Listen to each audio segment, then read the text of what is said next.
चुड़ैल बच्ची। पुनीत अपनी पत्नी आयशा को बहुत प्यार करता था। उनकी शादी को पूरे 4 साल हो गए थे। आयशा प्रेग्नेंट थी, इसलिए पुनीत आयशा को अपनी माँ के पास गांव में उसकी देखभाल के लिए लेकर जाता है। गांव पहुंचते ही आयशा अपनी सास के पैर छूती है। जुग जुग जियो और अपनी सास को जल्दी से पोता दे दो। माँ जी, क्या बेटा और बेटी, आज के जमाने में लड़का लड़की सब एक समान होते हैं। तुम्हारे शहर में होता होगा ये सब, हमारे गांव में नहीं। मुझे तो पोता चाहिए बस। हे भगवान, ये दोनों तो अभी से शुरू हो गए। ये दोनों अगर ऐसे ही लड़ते रहे तो कैसे चलेगा ये सब। इन दोनों को मुझे ही रोकना पड़ेगा। अरे अरे माँ, क्या अपने बेटे से नहीं मिलोगी? हाँ हाँ, क्यों नहीं। कैसा है रे तू? कितने सालों बाद आया अपनी माँ से मिलने। शहर जाकर तो तू अपनी माँ को भूल ही गया था। अरे माँ, अब सारी बातें यहीं खड़े खड़े करोगी क्या? हैं? पता है ना, आयशा पेट से है, वो ज्यादा देर तक खड़ी नहीं रह सकती। कमला दोनों को अंदर ले जाती है। माँ, आपसे एक बात बोलनी थी। हाँ हाँ, बोल बेटा, क्या बात है? माँ, वो खत में मैंने तुम्हें बस अपने आने की खबर दी थी और आयशा के बारे में बताया था। पर माँ, मुझे वापस शहर जाना होगा। मैं सिर्फ आयशा को यहाँ छोड़ने आया था। मुझे आज शाम को ही वापस जाना होगा। ऑफिस में बहुत काम है माँ। ये तू क्या बोल रहा है? मैं कितनी खुश थी कि अब हम सब साथ रहेंगे यहाँ। माँ प्लीज समझा करो, जाना जरूरी है मेरा।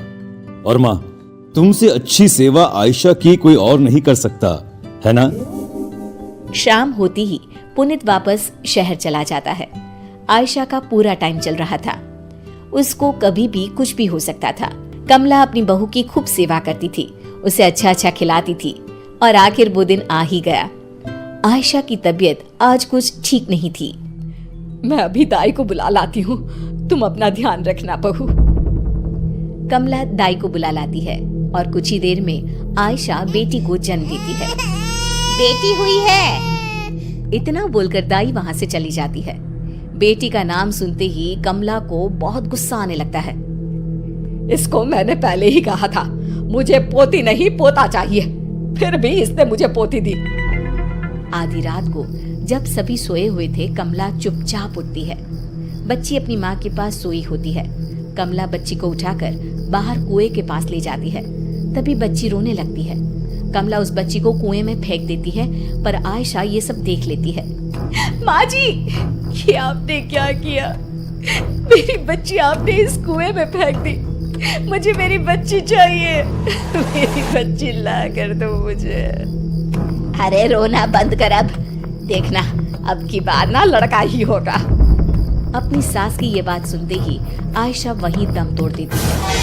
आयशा को मरा देख कमला बहुत डर जाती है, इसलिए उसे चुपचाप ले जाकर घर के पीछे गड्ढा खोदकर उसमें गाड़ देती है। कई साल बाद पुनीत गांव वापस लौटता है, ढेर सारे खिलौने लेकर। कहाँ है सब?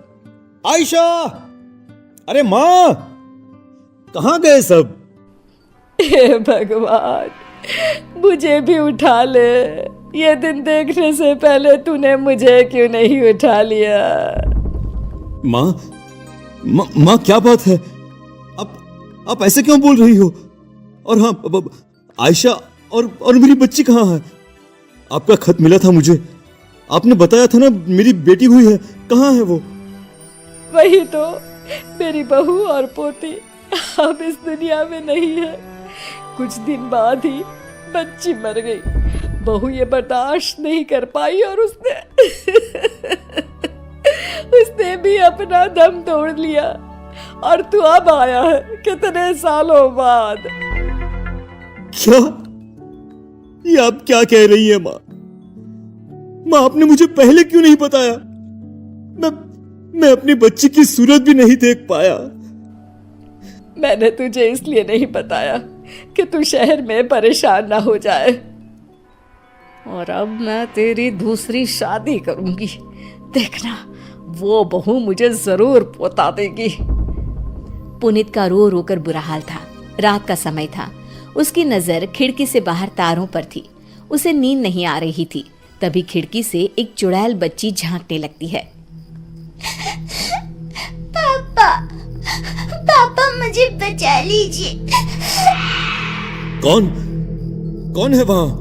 पुनीत बाहर जाकर देखता है तो वो बच्ची वहाँ से भाग जाती है। अरे क्या हुआ बेटा, इतनी रात गए तू यहाँ क्या कर रहा है? चल अंदर जा, सो जा। माँ अभी खिड़की पर कोई था जिसकी सूरत बहुत डरावनी थी।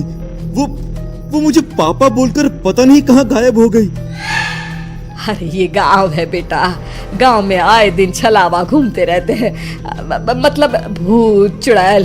जरा संभल कर रहना। हाँ चला बंदर, रात को ऐसी बातें नहीं करते। सुबह होते ही माँ, मेरा मन अब इस गांव में बिल्कुल भी नहीं लग रहा, इसलिए मैं सोच रहा था क्यों न मैं वापस शहर चला जाऊं। बेटा मैं तो कहती हूँ तू दूसरी शादी कर ले, पत्नी आ जाएगी तो तेरा जीवन फिर से हरा भरा हो जाएगा। नहीं माँ, मैं अब शादी नहीं करूंगा और मैंने अपना सामान भी पैक कर लिया है, तो मैं शहर के लिए अभी निकल रहा हूँ। पुनीत अपनी माँ की जरा भी नहीं सुनता। वो अपना सामान उठाता है और वहाँ से चल पड़ता है। आधे रास्ते पहुँचते ही वो चुड़ैल बच्ची उसे फिर से दिखाई देती है।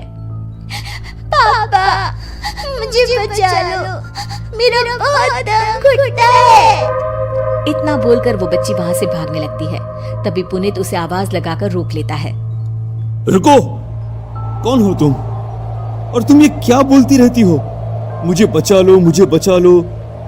मुझे बताओ, तुम्हें कोई परेशान करता है क्या?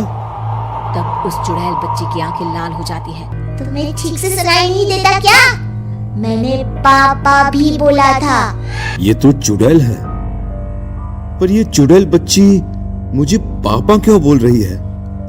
मैं इसे पूछता हूँ। पुनीत उससे कुछ पूछता, इतने में ही वो बच्ची वहाँ से भाग जाती है। पुनीत उसके पीछे भाग रहा होता है। तभी वो चुड़ैल बच्ची कुएं में जाकर कूद जाती है। रुको! और तभी पीछे से उसकी माँ आके उसे पकड़ लेती है। बेटा तू गया नहीं, और ये तू क्या करने चला था? मैं तुझे नहीं पकड़ती तो अभी इस कुएं के अंदर होता। पुनीत उस चुड़ैल बच्ची के बारे में अपनी माँ को सब कुछ बता देता है। ये सुनकर कमला बहुत डर जाती है, क्योंकि कुछ साल पहले उसी ने अपनी पोती को कुएं में फेंक कर मार डाला था। कुछ नहीं बेटा, मैंने तुझे बताया था ना, इस गांव में बहुत छलावे घूमते रहते हैं। वो छलावा तुझे मारने आया था और कुछ नहीं। वो छलावा नहीं था, उस बच्ची की आंखों में बहुत दर्द था, जैसे कुछ बताना चाहती हो। मुझे पता करना ही होगा, आखिर वो चुड़ैल बच्ची मुझसे क्या चाहती है, मुझे क्या बताना चाहती है। उस बच्ची से मुझे दोबारा मिलना पड़ेगा। इसके लिए मुझे यहीं रहना होगा गांव में। अरे इसे ये अचानक से क्या हो गया? अभी तो बड़ी जिद कर रहा था कि मुझे यहाँ नहीं रहना, शहर जाना है। अरे पता नहीं क्या हो जाता है इसे। दोनों वहां से घर वापस चले जाते हैं। आधी रात का समय था। पुनीत गहरी नींद में सोया होता है। तभी उसे किसी के रोने की आवाज सुनाई देती है। वो खिड़की से बाहर झांक कर देखता है तो वही चुड़ैल बच्ची बैठकर रो रही होती है।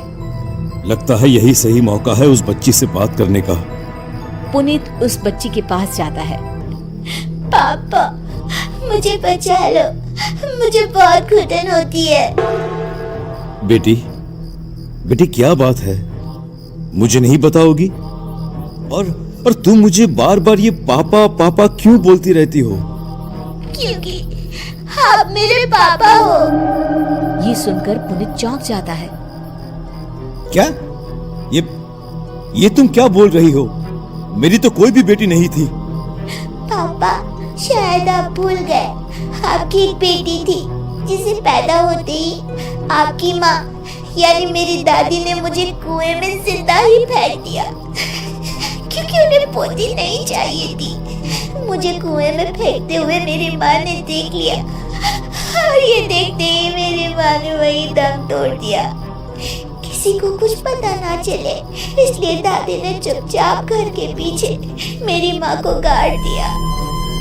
बेटी, मेरी बच्ची, मेरी बेटी, आजा, आजा मेरे पास। अपने पापा के गले नहीं लगेगी क्या? आ बेटा आ। वो बच्ची अपने पापा के गले लग जाती है। पीछे से कमला सब देख रही थी। मुझे माफ कर दो बेटा। नहीं माँ, मैं तुम्हें कभी भी माफ नहीं कर सकता। आज से तुम मेरी माँ नहीं और मैं तुम्हारा बेटा नहीं। तुमने खून किया है माँ, खून, मेरी पत्नी का और मेरी बच्ची का। मैं तुम्हें कभी माफ नहीं करूंगा। पुनीत पुलिस को बुलाकर अपनी मां को पुलिस के हवाले कर देता है और गांव के कुछ लोगों की मदद से कुएं से बच्ची का कंकाल निकलवाकर उसका अंतिम संस्कार कर देता है। अंतिम संस्कार होते ही चुड़ैल बच्ची अपने पापा को हाथ हिलाते हुए वहां से गायब हो जाती है।